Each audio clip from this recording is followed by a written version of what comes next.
Well, back for episode 60. Welcome to the Weekly Harvest Podcast, talking all things Brandon Wheat Kings, talking all things in the WHL. My name is Chris Falco, Director of Game Day Operations, Community Relations with the Brandon Wheat Kings, the in-arena voice of the team, joined with my podcast co-host, the radio voice of the team, Rob Mann. Rob, how are you this week? Doing pretty well, thanks. Doing pretty well, although I'm starting to get a sense of just how crazy things get behind the scenes here with the Wheat Kings. A very busy week for everybody, and some of the busiest people on the team's payroll are going to be joining us later on. I mean, two of the busiest ones are already here, but I think we might have a guest today. I don't want to spoil too much too early, but I think we might have a guest today who might be busier than either of us. Yeah, this is an absolutely insane week as training camp has taken over at the arena. Players arrived last week. Last week's podcast, it felt like a bit of a rush. We were having some technical difficulties because everything was happening all at once. This week we were just as busy, but it's nice that just everything seemed to, knock on wood, work so far. It looks great. It feels, Rob, like we're a lot closer and ready for the season now, doesn't it? It does. I'm glad you knocked on wood there. That felt like tempting fate. There was definitely a moment of gripping the tabletop a little bit tighter there, but it does feel like this is going to become more of a routine as we go. And the routine right now is a lot of busyness. There's more players than there will be, for one thing, for most of the season. You know, there's just more physical bodies in the building. And for another, there's more to learn. A lot of these guys are new. They're learning who we are. We're learning who they are. We're learning how they look on the ice, what numbers they are, obviously. That's going to come back around. And just a lot of things to go through this time of year that by the time you get to November, it's all old hat. Yeah, exactly. And right now it is not. It is all brand new for everybody. As today, a little bit more, talking about behind the scenes kind of stuff. We had ourselves another bit of a mini media day as some of those, more rookies who we didn't have time to or didn't have the jersey ready in time for last week, doing more stuff like that. So, it was very busy around here with us doing those video profiles, doing those updated headshots, getting those players ready. Rob, I don't know about you, because you've been in the league for a couple of years too, but one of my favorite things is seeing how nervous that some of these kids are. It's almost like this, cute little kid you want to treat them like. Really, I mean, this a WHL player. They're here to play, but they just seem so young at times, don't they, when they first put them in front of the camera? There are players who won't blink throwing themselves in front of a 90-mile-an-hour slap shot, who won't flinch going into a corner to take a check from a 6'4", 200-pound defenseman, and who will take all kinds of abuse standing in front of the net for any length of time necessary. But you put them in front of the camera, and that's when they get nervous. I think of a guy... I mean, you and I have talked about this, and Perry Bergson and I were talking about this too. Ridley Gregg, fearless on the ice, a human wrecking ball at the time he got to age 19. But in his first few years in the league, maybe a little camera shy. Just a little bit. He definitely got better as it went on, and that's the thing with junior hockey. Love seeing how those guys progress. From those first time on the camera, they can't stand still. They're very jittery. They're not sure of what they're even saying with their words. They're inside their own head to what they develop into. And now if you talk to a guy like Ridley Gregg, Rids is fantastic, right? After put the C on the jersey, became more outspoken, very, very intelligent, just had to get out of that comfort zone a little bit. So yeah, we're doing a lot of that with the players right now. It's a lot of fun. And Rob, so tell us a little bit about what's coming up in terms of the broadcast schedule for preseason and into the regular season. Yeah, so this is getting to be an exciting time of year for me personally. Getting back on the mic is always one of the best parts of the job, and it looks like we're going to be doing a bit of a test run for the preseason game here. That's going to be on Saturday against Regina, so we'll be doing a little bit of a test broadcast, and that'll be also something of a knock the rust off broadcast for me. But then we're going to do a full radio test on the road, and that's going to come next Saturday in Moose Jaw. So that's going to be the first time you can follow along with the Wheat Kings on 101 Country, and it's going to be great to be able to get that back in action again. And then the next time the curtain is up, the dress rehearsals are done, and we're doing it for real. Home opener on September 22nd. Yeah, so make sure to tune on in. And for now, as we get into the games here this weekend, our social media, though, is going to have the coverage for it beginning tomorrow in Regina. Yeah, I'll be in Regina. I'll be live tweeting and hopefully tweeting about lots of Wheat Kings goals. You never know. Preseason is a bit of a roll of the dice, a bit of a dart at the board. You can ice a lineup of all rookie guys and have them beat a hugely veteran lineup in their own building. You just never know. but it's something that we're looking forward to seeing how the young guys handle their first taste of WHL action, and we'll do our best to give you a bit of an inside look at how that goes. If you're looking for a complete preseason roster about all the players who have made it to this point as well, go on to wheatkings.com. It's one of the top stories there, also across our social media. We sent out a email blast to everybody this afternoon as well. So if you're one of our subscribers, you should be able to get in there and check out the preseason roster as everything does begin tomorrow. So it is very busy, as we were talking about around here. We do have a couple of special guests who are going to be joining us, though. A couple of the downstairs guys, both who have their own history with the Wheat Kings being alumni. Both went on to wildly different careers away, and then now both back in the fold. So, Robin, a little bit, we're going to be joined with Scott Scooter Hlady and Mark Billy Derlago. No joke, I sometimes forget that his name is Scott. Everybody around the building calls him Scooter. I think everybody in Brandon probably calls him Scooter. Probably. I've got to ask about the origin of that nickname. Would he remember it, do you think? Has it been long enough that it's just figure buried? His name's Scott. Scott's a Scooter, right? Well, yeah. There's got to be. I mean, the story for Mark to be Billy is a lot more fun. Like we're gonna get into when we get him in here. I don't know if you ever heard this, but I actually haven't, so I'm looking forward to hearing this one. Okay, and I'm sure okay. Some of our listeners So, are going, okay, well, where do you get Billy from Mark? Like, how does that come about? So. Yeah. Hint right now, it has to do with the last name. But we're going to get into that once those guys get here, so looking forward to that. Scooter is a very busy guy right now, not taking anything away from Mark with the coaching staff. But when you go down into his room and you look at the amount of equipment that he has to have ready for this weekend, not just for a normal-sized team, but for this basically super-sized preseason roster, him and his staff, they are just going crazy down there right now. Oh, absolutely. In a very busy building, I believe him to be the busiest man. He's got a lot of irons in the fire, and his job is to make sure none of them burn over. Before we go too far, I want to give a shout out to everybody who came on out last night for our Wheat King job fair. We do this every fall, just have an open job fair, see who's interested. Had a great turnout last night. Rob, we had like over 20 people come on out and want to meet us, find out about the various different roles. Always love that. If you wanted to come out and you weren't able to make it, by all means, you can still drop me an email. It's chris.falco@wheatkings.com. chris.falco@wheatkings.com. Drop me an email with any of your name and info, and we can go from there. But love the amount of enthusiasm, not just around here, but when you do something like that and you get that person after person coming in and just, I want to help out, I want to be a part of this, just makes me even more excited for the season. It's exciting and it's necessary. I mean, game day is a production, and maybe it's harder to appreciate if you go sit in your seat and you're there, right as puck drops and you just watch the game. But there's a whole different level of preparation that goes into putting together a game day production, and that requires so many different volunteers in 100 different roles. You've got the task of coordinating most of them, and I know on game days we talk about busy people. You've got all these different jobs that you've got to fill and help other people fulfill. So it's a big production, and the more people that come on to help, the happier we are, the easier things are, and it sounds like you got an awful lot of volunteers to help. People don't really sometimes consider how many people it does take to run a game day, and not talking about who runs the concession and from the Keystone, the ticket takers, the ushers, all very, very valuable jobs, but just what we need for off-ice officials and production crew and our game crew, we have 30 to 40 people every game. So there is a massive team of people behind the scenes who help put all this on, and I know that those who are coming on out and were interested, and all those who are returning, are so excited as we get into these preseason games. Wheat King fans have passed, they'll know that typically these games are used not just on the ice to kind of gauge talent and knock off the rust, but also off the ice. So we're going to have some new people doing the public address announcing, so you won't hear me on the mic up there for this weekend or probably next weekend. Different stuff like that as we gauge out and just have some fun with that. But then home opener, that's when everything really hits, Rob, and we are now approaching 2 weeks away from that day. Yeah, 2 weeks out, and it feels Crazy. Very real. It really does, and in the best possible way. This is an exciting time. It's only going to get more exciting as we get close, and I think preseason is going to help build that excitement because you've got, yes, some players who cannot make the Wheat Kings this season. They're born in 2008. They're just not eligible for full-time duty.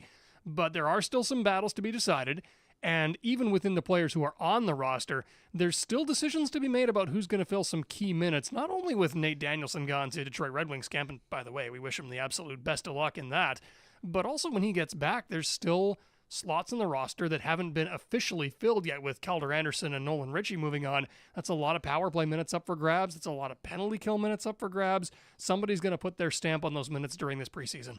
And not just Nate, who's off to NHL camp, but goaltender Carson Bjarnason also on his way out to Philly, and a couple more players who are going to be heading out in the next little bit as well in Brett Hyland and Quinn Manti. So, good for those guys. Obviously, it's a fantastic experience when they do get to go to NHL camp, and when they come back, they just a lot of times they're on a bit of a different level, or at least different mindset, because all of a sudden they're coming back and they have something to prove and they know where they want to go. They gain confidence from it, and I think for some of them, there's not only learning from the highest level of coaches in the world, not only seeing what the best players in the world do to get where they are, but also there's a realization for a lot of them when they go to NHL camps.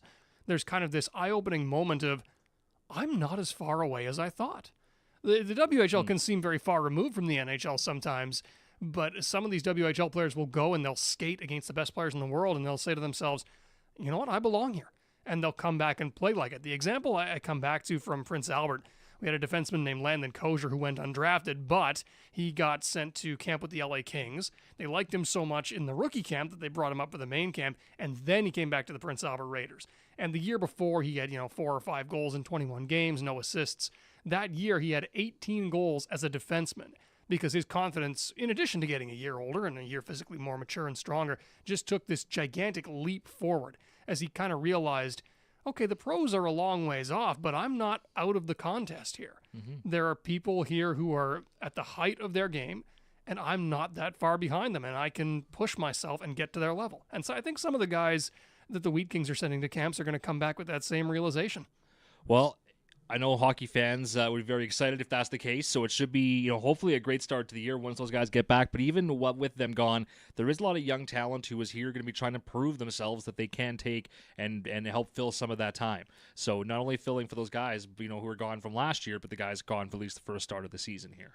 And we've seen some lines in practice that Marty Murray's been putting together and kind of, seeing what combinations are going to work. One that I am fascinated to see if it remains as it is, and we won't go into too much detail yet, but I will say Dominic Peter and Nolan Flamand have shown some chemistry all throughout training camp, and they've been kind of, on the line and off the line as different drills come along, but during training camp they were on the same team, and they really showed well together. And I'm wondering if that's going to be a duo that gets a look in preseason.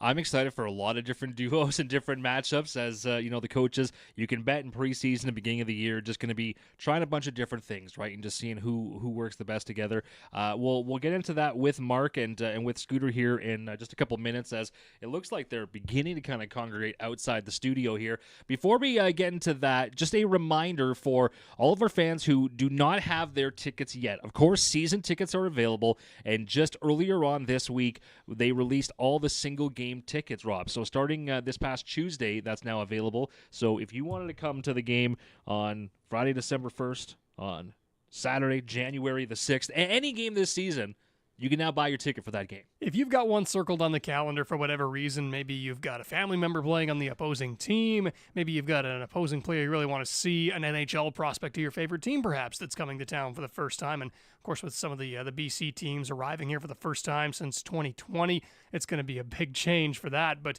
if you've got one game in particular that you've had in mind, now's the moment to come grab your tickets. For a lot of people, I'm sure that game will be the home opener. I mean, that's an event. That's something that you just want to be part of. But for whatever game you're thinking of, come pick up your tickets. And there's still season tickets, of course, you can get, and flex packs are back. So for only $7.49, you can get 34 exchange tickets. Great for businesses. This can be done digitally or with a paper ticket. So if you liked, in the old school ways of having that book of the paper tickets and you want to just hand them out to your clients or to customers, it's super simple. Or you can do the digital one where you just log into your account and you literally just email whatever game you want. So flex packs are back, so that is fantastic. And we got an update here on the Progressive 50-50, which this is going to be drawn for at the home opener. Rob, you weren't here last year, but we did Progressive 50-50 all tied into the New Year's Eve bash that we did. And the winner took home just under $80,000. It was an absolutely incredible jackpot, and this already, the current pot is over 18 grand. So as we approach $20,000 in the current pot, and we still got a couple of weeks left, hopefully much like that one in the last days, we'll see that one skyrocket as well.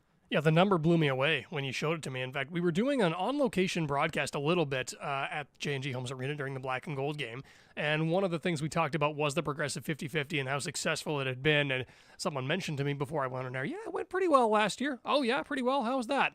Well, take-home was $76,000. Total was over $150,000. Yeah, that's pretty well. It's a pretty good 50-50. Might have sold it a little short there, but that's, at worst, that's pretty well.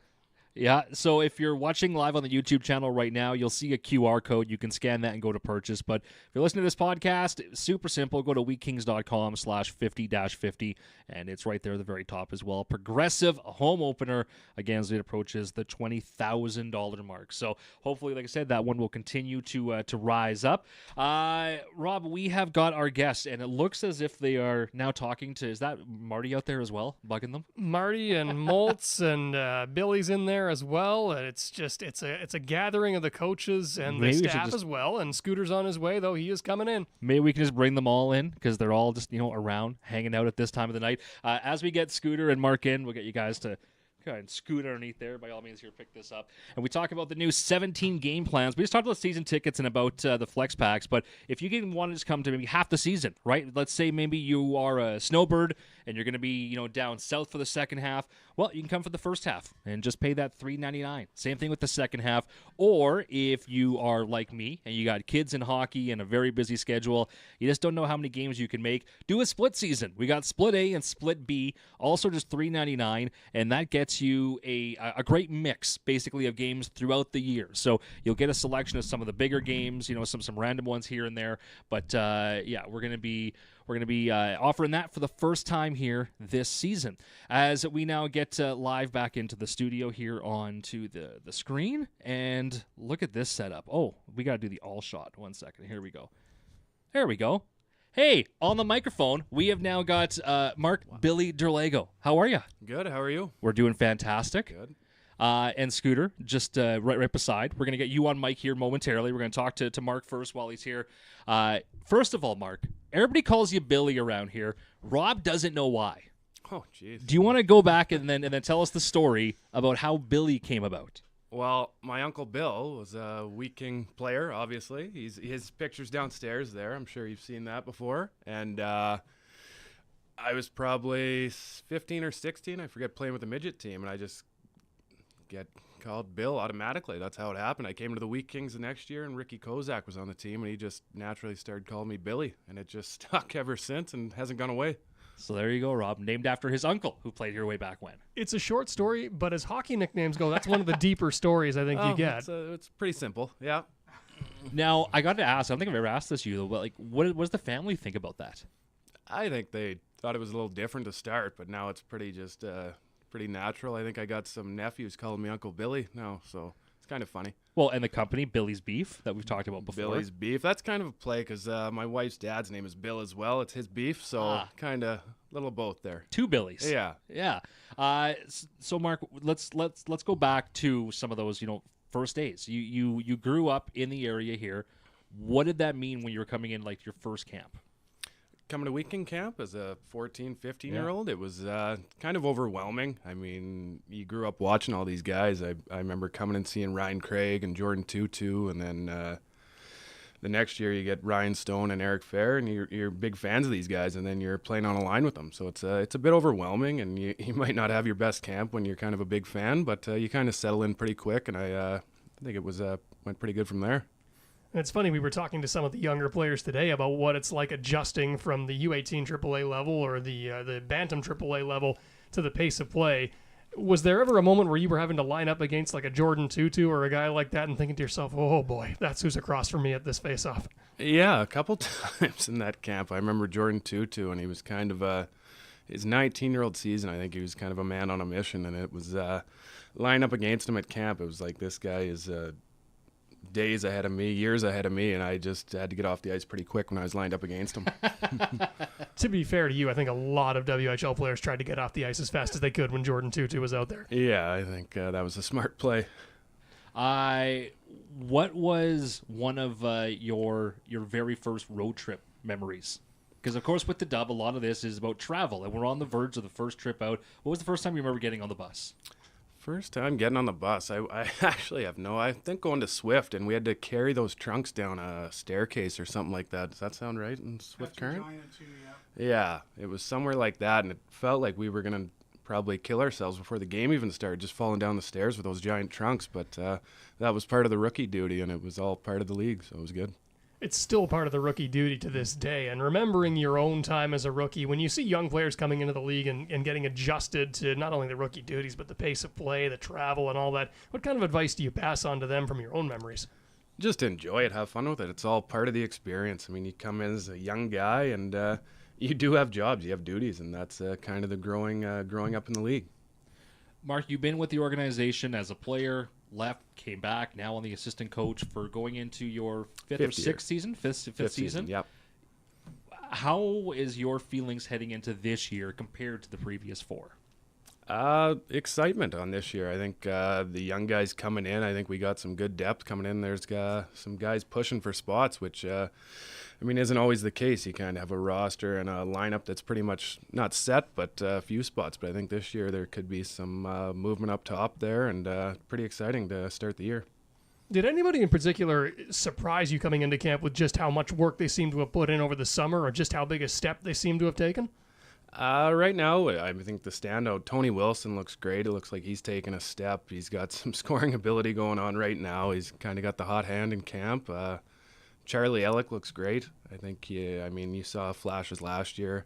That's a guy who can skate and shoot the puck. Roger McQueen hasn't skated much, but when he has, he's looked great as well. So, those guys look pretty promising right now. Looking ahead at your road trips, who's got the best road trip meal? The best road trip meal. Well, I got to shout out Saskatoon Sardinias. We love going there. Alex, our guy, always treats us well and feeds us till we're pretty full getting on the bus. So he does a great job there. Look forward to that meal all the time. I would second that, actually. With Prince Albert, we would stop at Sardinias on the way down to Moose Jaw, and we would get the pregame meal there. It was always excellent. That guy never missed. No, he's a great guy. He's entertaining and likes to treat us well.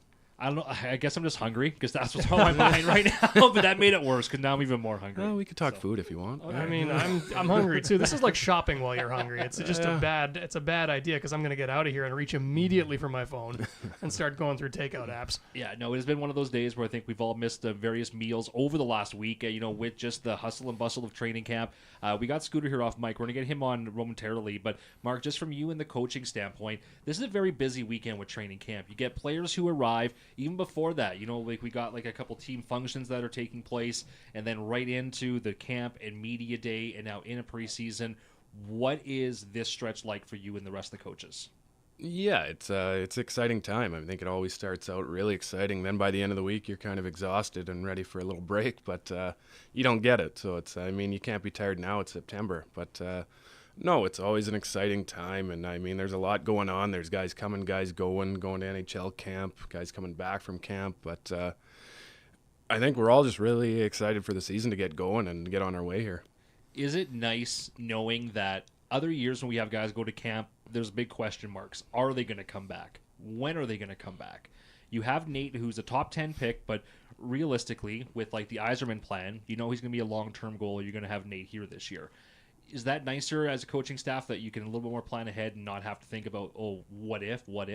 Yeah, I think you're just excited for guys right now. They're going to camp. You got Q and Brett, Barney also going, and I think the year before or last year, I think we had 9 or 10 guys go, and it was guys coming and going, and you never knew who was going to be in the lineup that night. It's kind of a painful process because you got to kind of call guys back, call guys up, and I think we kind of have our team set this year, which is nice when they all get back, so that's exciting as well.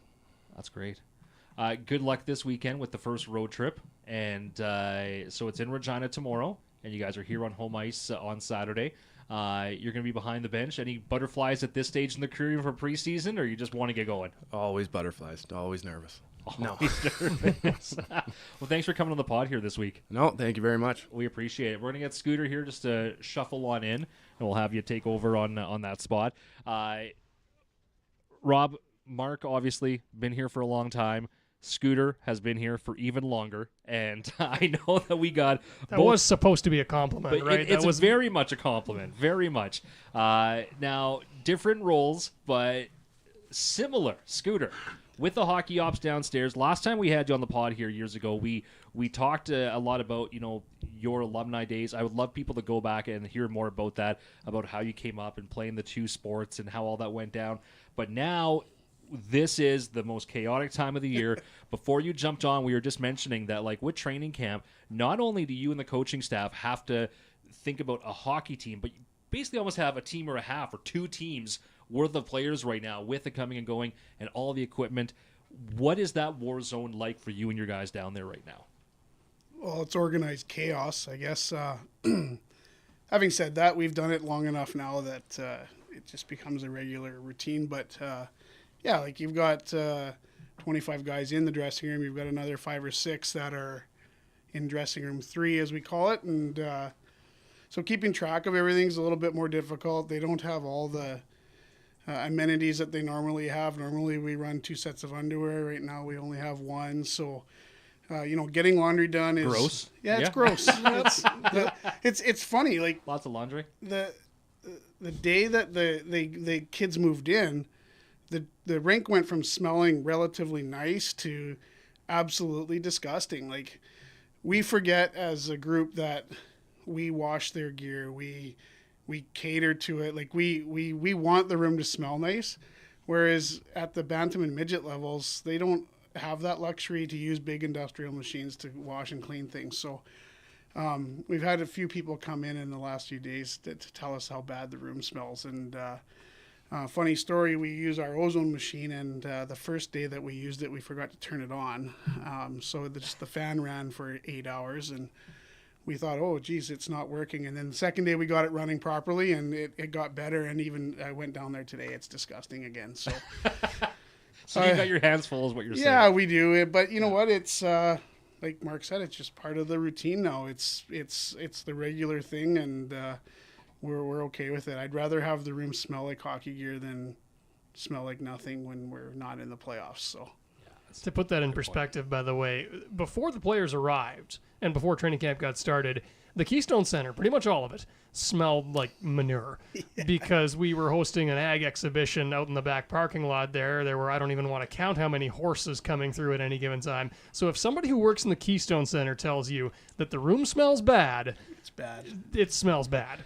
There are stories about that, right, Scooter and Billy? Like, oh, yeah. When players talk about the Keystone smell, yeah. It's not just Wheat King players who know what that means. No, it's not. It's every visiting team that comes in. And even when we think it doesn't smell, they come in and they're like, oh my God, this place stinks. Why does it stink so bad? And I was like, well, I know when Billy and I played, like I can remember the hitching ring having horses, cows, bulls, whatever else, right up to the back of the room while we were playing. Like, it wasn't like it is now where they're at the far end at the Canada Life Center or whatever they call it down there. So we actually got dressed with them. Like we could actually go out and touch them as we came out the room. So I mean, it is Instead of different. giving fist bumps to fans, you're going by. Yeah. You got bulls Hoof and bumps. cows and horses. Yeah, the Hoof bull. bumps, yeah. Yeah, no bull. Good luck. Good luck. Yeah. Oh, good luck. Yeah. Good luck. That would take the head bump to a whole new It level. would, Yeah. But so things have changed. I think we have a pretty good visitors room, and those teams come in and they say like, oh, this room's awful, it stinks so bad, and I'm just like, oh, this is perfect. Advantage us. But and they almost say it half joking though, and like even now, like we're kind of half joking about it. That's just the smell of what ag is, and now of course we are in an ag building, and there's going to be lots of ag events, and we're not the only building who, of course, has to go through that. But it is a fun little thing about the Keystone, almost. It is for sure, and the Keystone does such a good job of turning the building around so fast when they need to. So, again, like today, the horses are back. So like they're up into where the old laundry room was. They've got horses again. So, teams are going to come in, and again, it's advantage us because they get to smell it, and we're used to it. And, it's funny, the kids from BC, when they come, they always complain about it the most, because that's not like, they don't have that out there like we have here. So it's something there that they learn about and have to deal with as much as we do. So It's like a field trip, but It we have is, to yeah. leave the building. yeah, exactly. Yeah, we're gonna take you to the farm. Let's Yeah. just walk out the dressing room. And let's go up here. We're talking about BC kids, though. If they're coming in January, I don't know how much they want to walk out of that dressing room. I don't No. think they want to go outside at all. Yeah. Yeah, very true. Speaking of quick turnarounds, we are coming up on the first bus trip of the year. And when you're dealing with young players who've never been on a WHL bus trip before, what kind of things do you have to say to them before they step on the bus? What kind of things do you have to remind them of when it comes to loading, for instance? Well, we had a meeting with our young guys today, and I reminded them that they're going to have to load the bus, and there's going to be a couple of veteran guys that'll show them how to do it. And it's like going to school; they got to learn how to do it. There's a way to pack and there's a way not to pack. So they're going to learn. Our first year guys from last year are still what we would call young guys, so they're going to teach them how to do it, and they're going to pass it on to the next group of guys. And we have one 14-year-old still. We have a couple 15-year-olds and some 16-year-olds that probably didn't do that in midget or bantam. So we pack heavy, obviously, because we travel more than most teams, and just the way we do it. And they're going to learn it now, and then they're going to get on the bus, and they're going to learn that they sit at the front of the bus, and the older guys get to sit at the back. So it's always a process. It's fun to watch. Like, I sit, 3 or 4 rows in, and Billy and I kind of get a chuckle as the young guys come in, and they might sit in the wrong spot when they get there, and then they get moved, and then they get moved 5 or 6 more times, and then we have to say, okay, everyone settle down and sit down in your seats. It's just like going to school. So, Billy, off mic, how long is the first road trip before Scooter's going to be snoring? You get to Verdun? Verdun? Yeah. If you're lucky. 40 If you're minutes. lucky, if you're Rob, lucky. there's one thing you got to continue, and that is the old tradition of me getting snaps of Scooter snoring on the bus. Yeah, I don't snore. I don't know what it That's is a lie. with training staff. This was true in Prince Albert, too. Not so much Puff, but he had an assistant with him that came on the road with us last year who would be sawing logs before we got to Saskatoon, and I mean sawing. This guy had a power saw going, Yeah. and it was... One Yeah, of them, yeah. I could probably Okay. one up them. I've got my threshold, so now we know Yeah. what you have to beat. Well- but it sounds like you're a contender. I have an apnea machine, but I don't typically use it when I'm on the bus because it's a lot. Like I'm a legend when it comes to making a bed on a bus. So I get comfortable and I can fall asleep. Like there's days I'm asleep before we get to Kemney probably. So it's an art. So you'll get to experience it I tomorrow. can't fall asleep in my own bed after Yeah, lying for I- half an hour. The fact that you're able to do this on command on a bus, that's talent. That's what that is. It is. We could do a story on where did Scooter fall asleep today? That You might think be a we new get- social media let's- thing. Tell you what, let's get Flipper in here, and we'll get Sleep Country Canada on board, or the Brick, or something like that, and we got a sponsored segment. You're a genius. We got that. Scooter, good luck. Thank you for coming and doing this. As we record this, it is now just past 6 o'clock, and you guys are hitting the road tomorrow to go to Regina. What time do you actually pull out of here? I think just after 1. Yeah, guys will skate. So for the staff, we'll be here early. These guys will prepare their. Well, we kind of tell people, what does your day look like tomorrow? So you're going to be going to Regina for a game. What do you do as you wake up and get on in? So for me and Zach, it'll be try to get here between 7 and 8 probably. We got to get skates ready for practice, pack the trunks, that sort of thing. So while they're practicing, I don't typically watch a lot of practices. I'll catch the tail end of them. We'll get all the trunks ready. We've already started pushing them out because, again, we haven't played since March. So get those ready, and then they'll practice, quickly throw some laundry in, turn that around to get it ready to go on the road, pack the jerseys, show the guys where everything is that they need to throw on the bus, and then we'll give them a few extra minutes tomorrow to learn a bit of that. So like we said, load by 1:15, and we're in Moosomin an hour later, have a quick bite to eat, and then most guys will settle in and do their thing and get ready for the game. So, and then they usually wake up just as we're arriving into Regina, change into their suits, and then, like I said, then it all starts all over. Like for the older guys, it's routine. For the young guys, it's all new to them. So it's like I said, it's kind of fun to watch.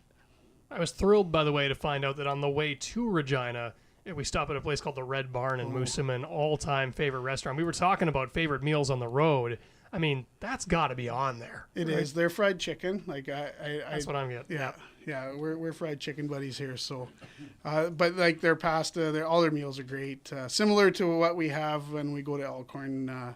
It's a great meal. It's something that we always look forward to, and it's just one of those things. I remember it when I played first time. That meal has come up on the podcast now. This is episode 60. I bet you it's come up in at least 5 of the podcasts minimum. Yeah, like people talk about the Elkhorn meal. The soup that's too hot to touch, but it's so good. You cake. Still try it, and then at the end, the cake. Yeah, and like the turkey and the stuffing, that just helps the snoring. I'm still trying to, like, one day, I'm not kidding, when you guys do that, I want to follow the bus just to join you for that at Elkhorn, and I'll come back home. I want to go and enjoy that because I've heard so much about that. You might need a nap before you come home. Okay. Does Elkhorn have a good resort for you to like put your feet up at somewhere for an hour and just? No, it's the rink.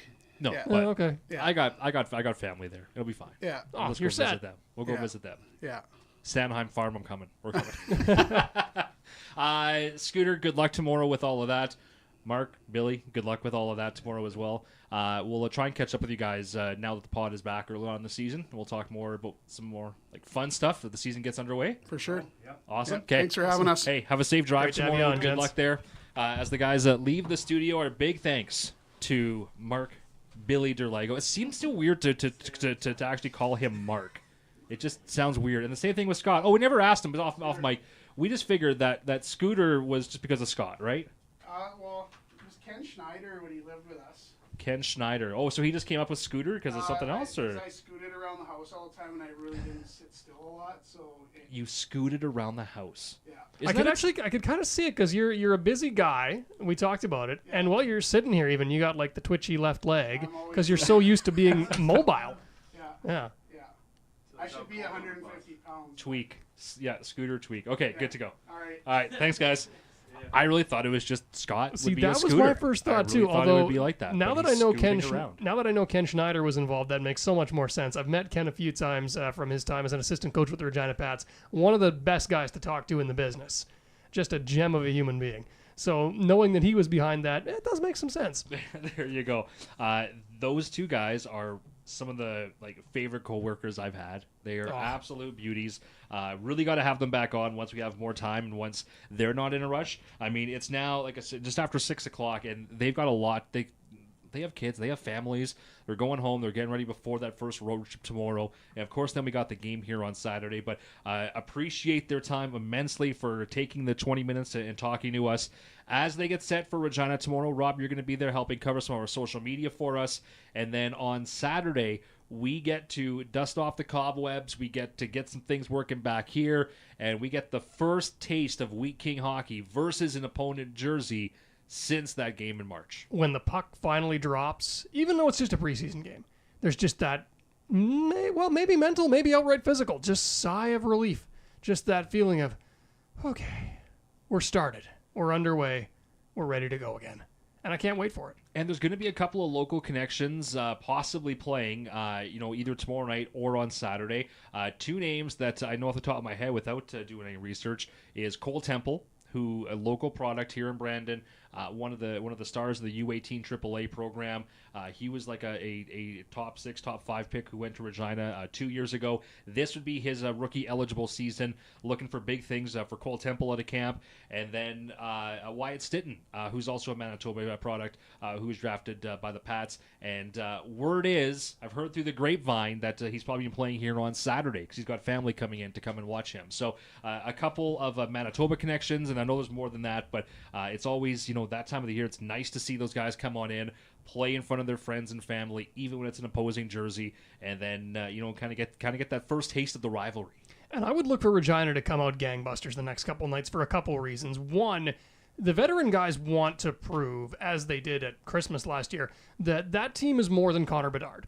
They wanted to prove that there was more to them than 98. And when they brought that effort that matched that desire over the Christmas break while he was away at the World Juniors, the team actually was able to give some teams a pretty stiff test, despite missing their pretty much unquestioned best player. The other thing is, okay, Bedard's gone, Svozel's gone, Suzdalev's gone, and then you got 3 graduating 20-year-olds. Pretty much every important minute on that Pats team is up for grabs. You want to play on the power play, you want to play on the penalty kill, you want to play with the net empty, up a goal, down a goal, whatever it is. There are minutes on that team that were being filled by players who are not here anymore. Every single opportunity on the ice, every meaningful minute of hockey is up for grabs on the Regina Pats. Tanner Howe's pretty much locked into his spot, but you look at the number of players coming up behind him, both rookies and veterans, those guys want to prove that they can fill the void left by your Bedards, your Svozels, your Suzdalevs, your 20-year-olds like Janelle Bateman and Brown. There's a lot of ice time up for grabs in Regina, and I expect players to play accordingly. Shout out to Riley Janelle, who was former Brandon Wheat King, former Moose Jaw Warrior, former Regina Pat, who it was just announced not too long ago this afternoon that he signed in the ECHL with Rapid City. Yeah, and he's a big body. He's got decent touch around the net. He could do very well out there. So hopefully that's the start of a long pro career for him. I was a big fan of him personally. Really like Riley. We used him for a number of our videos as our host. He was a great host. He had great character. He had a lot of fun with it. Could put a microphone in his hand, and he was one of those guys. We're talking about earlier guys who weren't ready for that. He was always ready for it. He wanted to be on camera, having fun. So all the best to him. I love seeing that news. Love seeing good people who get to chase their pro hockey dreams. So good news for him. Want to mention a shout out to Greg Drinnan. Last week I noticed Greg Drinnan is one of the most respected longtime WHL journalists. He left writing the WHL for a little while. He was doing things to do with the organ donation and with the Liver Society, and did some great work. Decided to come back and was writing again for the WHL, keeping people up to date in junior hockey. I read in his blog last week that once again he's going to take a step back. He's not sure when he's going to be coming back in again, but I know Rob, me, you guys all across this league, nothing but respect for Greg Drinnan. We have leaned on his information and his insights, not only on this podcast, but I can go back to my radio broadcasts in PA and even articles I've written. It's been something that's it's hard to imagine a league like the WHL without the input of guys like Greg, just because they cover the game so passionately and so thoroughly and so respectfully that you can pretty well rely on what they print. And I think, to expand on that, we've got a guy here in Brandon and Perry Bergson who I would have in the same category, and I think a lot of people would afford the same level of respect. And the coverage necessary for junior hockey to kind of punch through that 24-hour news cycle and through that constant switching of information that all of us have in our hands at any given moment. You need guys like that to really bring the league to the forefront of the information cycle and to do so with class. And we hope to see Greg back as soon as possible in that way. Well, and if there was ever a guy that you're going to consider to be like the Bob McKenzie of TSN NHL for the Dub and for Western Junior, it would be a guy like him. So, Greg, all the best. If you are happen to be listening to this, hopefully everything is all right, and we'd love to hear from you again in the future. For the Brandon Wheat Kings coming up next, Rob, we talked about this weekend. The next weekend, we got 2 more preseason games. We are here at home Friday versus the Moose Jaw Warriors. Then we are in Moose Jaw on the Saturday before that big home opener. Next week here on the pod, we are going to go into more details, but this week we are going to announce, we're going to let it slip, that the home opener is going to be a lot more fun than just home opener, because we are going to have a tailgate party. There you go, talking about food again. You're killing me right now. I'm looking at the list. I was like, I got to talk about this. But it's going to be so good. For good reason. It's going to be a ton of fun. And, Regina's going to be back in town. Those local connections on the opposing team will be back. And the Wheat Kings are going to have developed a bit of a dislike for them by then, I'm sure. Not that much needs to develop. Some of these players have played against each other an awful lot over the last few years. But it's a rivalry. It's now the Wheat Kings' closest geographical rival, and it's opening night. All the more reason to come out to the rink. Well, a few years ago, we did a fan survey, and we asked fans who we thought the Wheat Kings' biggest rival was. This is before Winnipeg came back around the league. And it was a 1-2 finish between Regina and Moose Jaw, which does make sense just for how close it was. But very close in third place was Saskatoon. So I really think as any division rival, people just want to see the Wheat Kings play. But of course, the rivalries are truly made when you get into the playoffs and stuff like that, and it carries over year after year. But you're right, though. It's all going to start fresh for a lot of kids here coming up the next 2 weeks. To that end, I think you give that question again in 3 years, Prince Albert. I think you're going to see that on there. The two teams are coming up at the same rate. They had a dead even and completely nasty season series last year. Give it 3 more years, they're going to be on the list. It could be a whole lot of fun. Rob, is there anything else this week you wanted to pass along? No, the preseason has already started for a couple of teams. I know the Raiders and Blades played on Big River First Nation just yesterday, and of course the Hurricanes and Tigers have kicked off their preseason. We're into that time of year. We're starting to see what rosters are going to look like, but it's really going to be next week that we get a sense of how teams are building up for the season ahead, and this is just excitement building on to the excitement we've already talked about the last couple of podcasts. It just keeps elevating as we go, and it's only going to get more exciting as we close in on the home opener. Absolutely. As for community events coming up this week, if you would like to see some members of the team and join us this Saturday, this Sunday morning, it is the 20th annual Wagatail Walk for the Brandon Humane Society. This walk every year, Rob, is one of my favorite things. This has been like our unofficial kickoff to the community event calendar. This is my 10th season, and I think the Wheat Kings have done this though for like all 20 years now. We have like half the team, about 10 players, are going to show up and they take over the barbecuing. So they cook up all the hot dogs. And it's a whole free lunch. It's all a fundraiser for the Humane Society, but they always have great, cookies and muffins and coffee and all this baking, and it's just a big community event and filled with dogs and puppies, and everybody bringing their dogs out for a walk. So if you have a 4-legged friend and you want to join the Wheat Kings, Wagatail Walkathon this Sunday. It's happening at 10 a.m. until noon, and it's happening at Kin Park.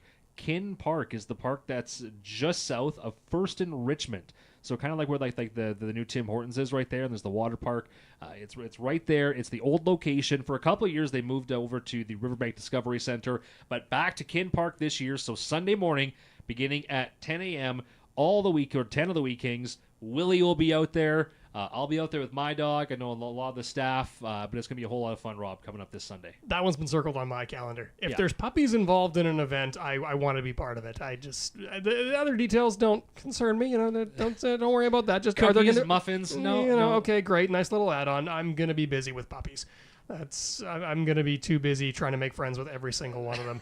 The hard part is going to be convincing myself not to take them all home with me. Well, and that's the thing. The Humane Society, they do bring some of the adoptable dogs out, and then people can walk them as well. And I'm telling you, there's been a few years that if I didn't already have my dog, I'd be like, I'm going to add another one. Because they're fantastic. But it's going to be really tempting. By all means, people come on out and be a part of it. It is a whole lot of fun, and that is our official kickoff to the community calendar, which, again, this year, Rob, I was starting to set up some of these dates. We are always one of the top teams in terms of the hours that we give back in our community. Between the events like this that we do at various businesses, between the minor hockey ambassador program that we have, our Read to Succeed program, working with Samaritan House and the food banks, Wheat Kings always extremely active in the community, trying to do our best to give back. And this year is going to be no different, as the calendar is already starting to fill up here for the fall. Ultimately, in the WHL, you are developing people more than hockey players. You'll be a person longer than you'll be a hockey player, no matter how far your career takes you. And getting guys out into the community is one of the first steps in that. So the Wheat Kings can take real pride in what they do in the community, and it all starts this Sunday. That's exactly it. I love seeing all of our former guys, who we talk about, go on and use the Scholarship Foundation, who aren't going to play pro hockey. They become professionals in the community. They move back here and they become, staples. And it's just so great to see. We were talking about that earlier today. Our liaison, Jeff Hode, that just happened to be in the office here. And Jeff Hode played for the Wheat Kings back in the 90s. Now a very respected member of the Brandon Police Service. But between police officers and firemen and dentists and doctors and lawyers, the Wheat Kings have them all in their alumni. It's an impressive list. So if I ever get in trouble, I don't think he's going to help you out, though. Well, any kind of trouble. We've got legal trouble. That's true. If my house is ever on fire, just to be clear, don't call the Wheat Kings office if your house is on fire. We can't get you in touch with the alumni that quickly. Yeah. But there's a chance that a Wheat King comes to help. It's going to be a very busy year with that, but looking forward to it again, because that's one of the absolute best things besides the hockey is just seeing the difference that these guys can make in the community. So hopefully we'll see you out there at Kin Park this Saturday. Before that, though, we really hope to see you out on Saturday night for the first preseason game as the Regina Pats are in town, and then again that final one next Friday versus Moose Jaw before the home opener. And I promise that next week on the pod we're going to get into more details regarding that tailgate. We're going to release all the little details, but I had to tell you this time just to plan ahead that day for home opener beginning at 5 o'clock that day. A couple hours before, there's going to be some fun happening here at the Keystone. So will there be puppies? maybe. Okay, good enough for me. I'll have to talk to Humane Society. We'll have to figure that out. We'll get Perry to bring Fred and Barney around. How adorable is that? Well, I load up this song here. Why don't you quickly tell that story? Because it's hilarious. Yes. We got to tell this really quick. We got to throw Perry a little bit under the bus here. Yeah, you got to tell the people, the listeners, about the story about what Perry thought he was getting in his dogs and what you and me actually saw. So Perry stepped out to the Humane Society. He actually met somebody from the Humane Society during Kelly McCrimmon's trip to Brandon with the Stanley Cup, and was told that there were some Pomeranian cross puppies available for adoption. And Perry adopted 2 of them. And I took one look at the photo he showed me, and this was when they were still very young, mind you. And you and I both looked at this photo, and we said the same thing. Instantly. I don't think those are Pomeranians, Barry. Like, look at the ears, look at the legs. These are German Shepherds. Like, there's at least 50% German Shepherd in there.